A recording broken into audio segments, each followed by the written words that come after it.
Депутаты Госсовета Крыма внесли изменения в скандальный закон о курортах. Теперь республиканским властям запрещено устанавливать ограничения для доступа на пляжи, что вызвало массу недовольства у и так сократившейся армии отдыхающих во время прошедшего курортного сезона. Подробности в сюжете.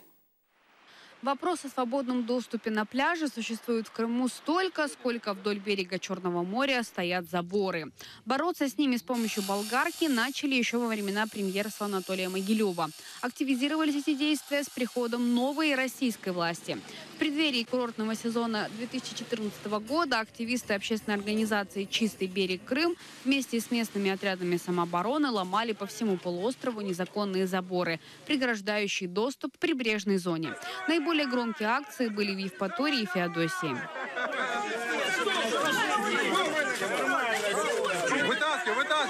Задача стоит перед нами в том, чтобы очистить максимально побережье Крыма от заборов, шалманов, которыми уставлены все берега, и сделать его все-таки крымские набережные, там то же самое, как набережная Круазет в Ницце или набережную Барселоны. Это открытое пространство, принадлежащее всем людям. На практике идея со свободными пляжами прожила недолго. Ближе к концу лета Минкурортов Крыма совместно с Комитетом Госсовета по курортам и туризму разработал законопроект о курортах, природных лечебных ресурсах и лечебно-оздоровительных местностях Республики Крым.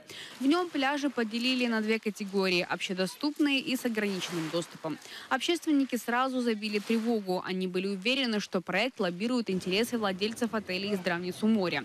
Получив лицензию на санаторно-курортную деятельность, любой ательер способен объявить территорию здравницы, оградиться забором и запретить доступ к морю. Но закон приняли в первом чтении. В итоге этим летом некоторые туристы на пляж попадали с трудом и своего возмущения не скрывали.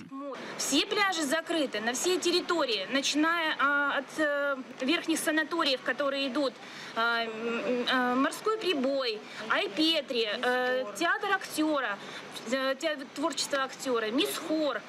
Все пляжи закрыты, огорожены забором и никого не пускают. Разворачивают с детьми, с грудными детьми и не дают вообще зайти.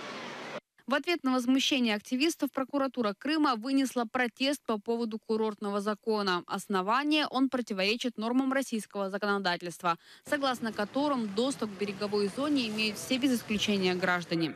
Сегодня в парламенте Крыма законопроект прошел второе чтение, и из него исчезли пункты, позволяющие ограничивать доступ к пляжам.